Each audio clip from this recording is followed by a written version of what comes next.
You're not ready for this. Skill trees are now a thing in ARK. In this video, I'll show you everything you need to know about skill trees. Hello Dodo crew and welcome back to another video on ARK Survival Ascended. You can find the skill tree in your inventory. In the upper right corner, there's now a new red tab in which the skill tree is located. In the skill tree, you can now see that there are different paths on which you can unlock different new skills.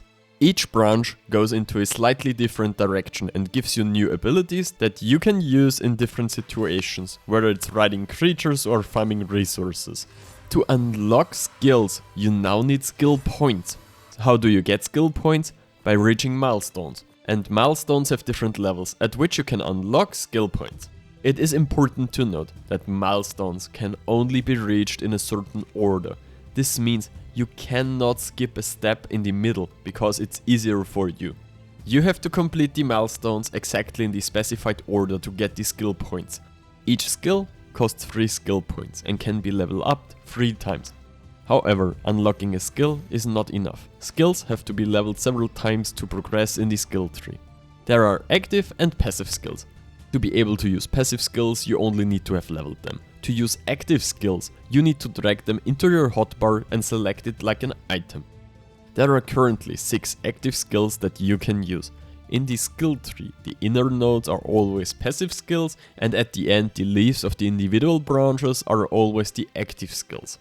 Passive skills are automatically equipped as soon as you have skilled them, which means you don't have to do anything special to use them.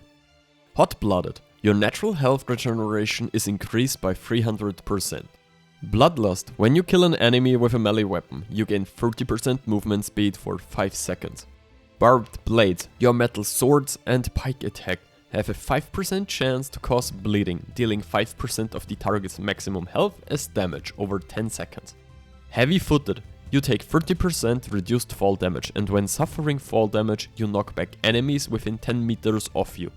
Smoke Magician. Smoke grenades you deploy last 30 seconds longer.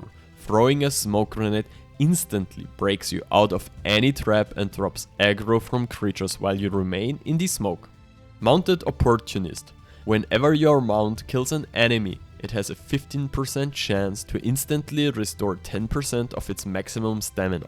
Essence Eater. Whenever you kill a creature with your mount, it has a 10% chance to gain 5% increased damage for 20 seconds, stacking up to 3 times. Experience Killer. Your mount gains 30% increased experience from kills. Bonded Taming. Creatures you tame gain a 30% imprint bonus for you. Imprinter. Imprinting creatures you're raising is 10% more effective. Speedy Harvester. Harvesting resource nodes grants 5% movement speed per stack for 20 seconds per stack, stacking up to 5 times. The Midas Touch.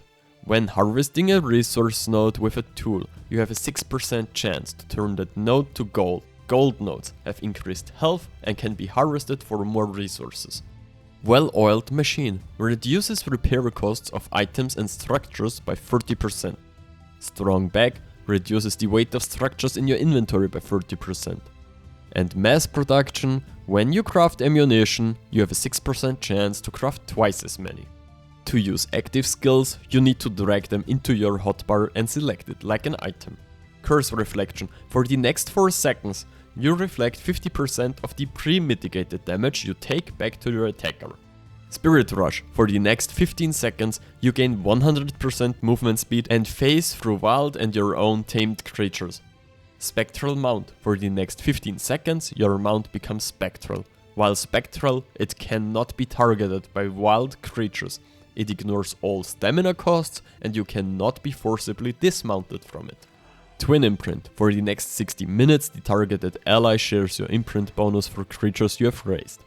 Tracker. For the next 60 seconds, gain the ability to track any or all of the following within 80 meters. Enemy players and tames, enemy structures and resource nodes. Telekinesis. For the next 60 seconds you can access inventories, pick up dropped items and toggle structures that you can see within 30 meters. Since we do a lot of PvP here, a few words about the PvP aspect and which skills are particularly good in PvP. Overall, the active skills are all pretty strong. You have to give up an item in the hotbar, but if you can play the alternative hotbar, it's not so bad. No matter if you can find enemy bases with tracker, build creatures with twin imprint that can be ridden by several with buffs, or simply craft a lot more ARB with mass production. By far, the strongest for PvP is the upper three up to the Cursed Reflection and Spirit Rush. Not only are the two active abilities quite strong, especially in foot PvP, the passive abilities are also quite powerful. For raiding, the bottom right tree is the most important because you can easily make strong creatures like Stagus to soak. To be honest, I wanted to talk about what the strongest skills are. It's a good amount of work, and especially on unofficial wipe servers, it's certainly pretty bad if your progress is lost every wipe, but these skills are so strong that it's actually a must to make the milestones. I understand that the wildcard wants to test and try new things, especially for ARK 2. But the skill tree is wild. The skills are really good and bring something. But then with the background that you only get it if you have pre-ordered Lost Colony is a little downer. Especially in PvP, many of these skills are really strong and absolutely have to be used. I really like the system. With each DLC they can add new skills and add more content, which could turn out really great. But I'm sure that there will be a bit of balancing here and there, and I'm curious to see how the skills will continue. And to be honest, apart from the Pyro main, which was patched quite quickly, all the new stuff was always quite well balanced. So I think the balancing will be quite good this time with the skill system. I hope you liked this video, and I'm thrilled to read if this video has helped you. Hit the like button, leave a comment below for the algorithm, and consider subbing to the channel. Alright, Frodo.